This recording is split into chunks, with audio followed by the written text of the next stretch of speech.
Is Dar MMA back with another video. Please subscribe. 95% of my watchers are not subscribed. Like the video, comment. Today I'm going over my dream champion for every weight class, and what that entails is it means like based off of entertainment, skill set, like all that stuff, who I would want to be champion, and it has to be active fighters, or else I'd put like McGregor at lightweight and welterweight, like obviously. But out of active fighters, who would I want to be the champion at every weight class in like an ideal scenario? So starting off with the flyweight division, Manel Cap. Tell me seeing this guy as champion would not be super entertaining.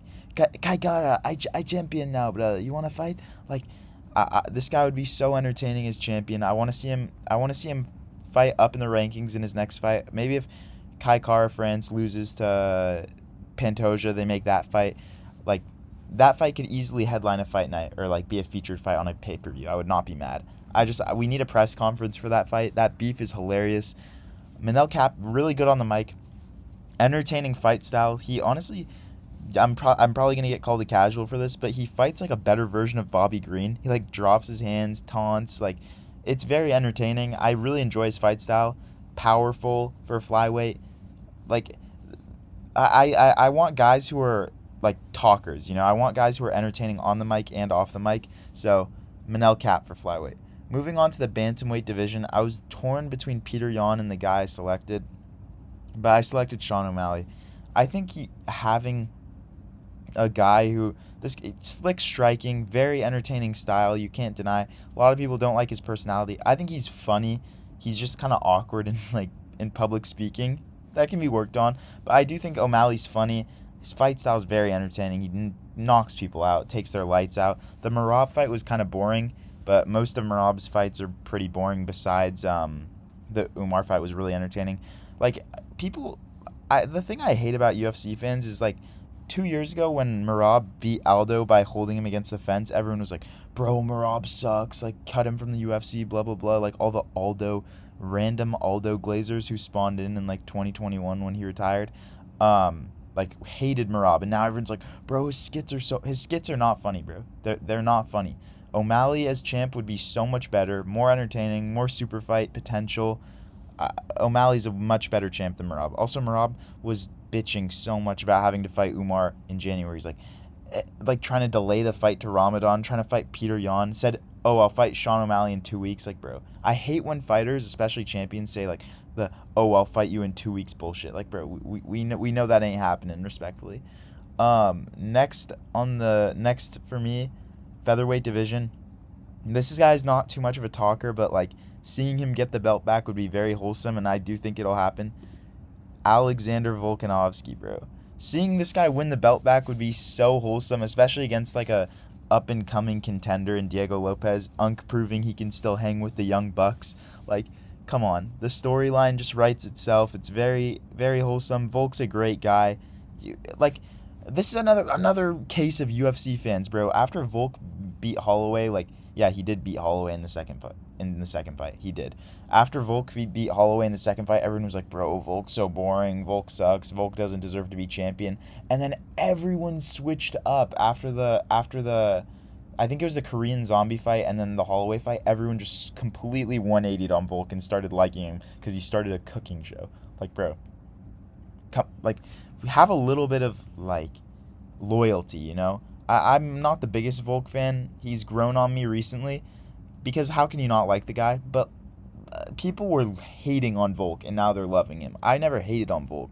I was like cordial with him. I didn't really care. Preferred Holloway. I still do prefer Holloway, but I would be happy to see him get the belt back, especially over Diego Lopez. I think Diego Lopez is very overrated. Lightweight division, I wanted to say Islam, but it has to be Charles, bro. The Charles Oliveira era was like low key peak life, bro. I would not go out on Saturday nights. I would just watch UFC with my dad, and like that year of my life was headlined by Charles Oliveira like 3 times. The Chandler, the Poirier, and the Gaethje fights. Such entertaining fights. Like, he was super active too.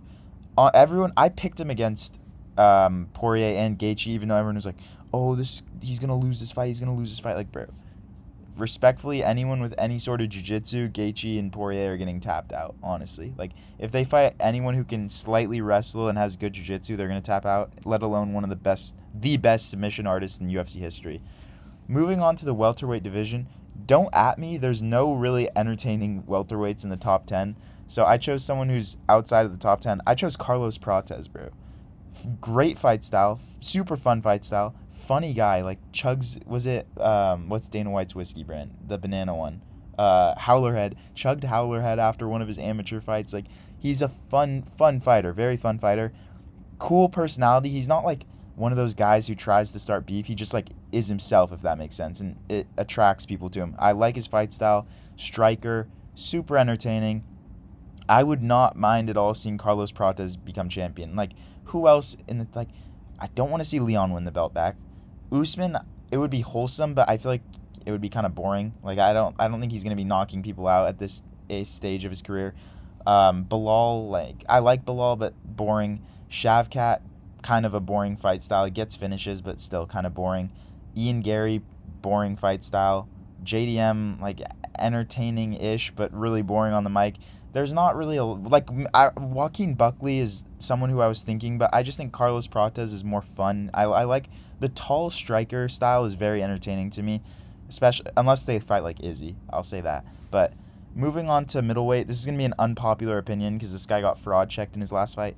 Bro, watching this guy, this is my favorite fighter to watch in the UFC. Besides his last fight against MVP, bro, why did they? I hate fights like that where there's no stakes. They just matched him up with MVP. MVP's gonna move back to 170. No stakes. Just let's just ruin one of our prospects. Like, it's just dumb matchmaking. I don't understand it, but very entertaining fight style.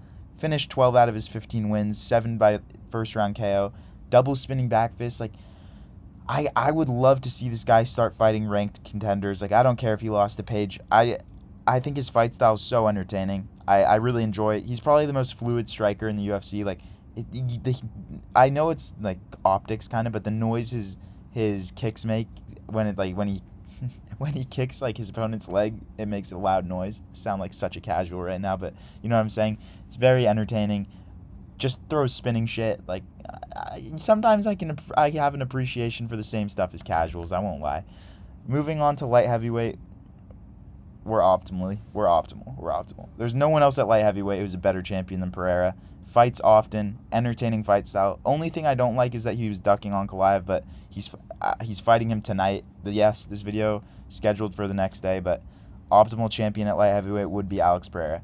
Moving on to the heavyweight division, Tom Aspinall, bro. Seeing this guy become champion would be so entertaining. 14 out of 15 of his wins, first round finishes. Like, finished every one of his wins. Like, 3 losses. One of his losses is via injury. Come on, bro. Like, I would love to see this guy be champion. I feel like he would be super active, too, just, like, lapping heavyweights. I think by the end of 2026, we could be saying Tom Aspinall's the heavyweight GOAT. Bro, like, the only thing he hasn't done is won undisputed gold. He's beat so much. Wait, I'm gonna look right now who he's beat in the top 10. We're sidetracking for this video. Where's heavyweight? Okay. Beat Volkov, beat Pavlovich, beat Blades, beat Spivak, beat Tybura. Like, bro, he's beat everyone in the top 10 besides Tai Tuivasa, who doesn't deserve to be there, Derek Lewis, who, like, doesn't deserve to be there either, Gelton Almeida, that would be an interesting fight, and Cyril Gane, and John Jones, who's just ducking him. Like, bro, think about who he's beat. He's beat everyone.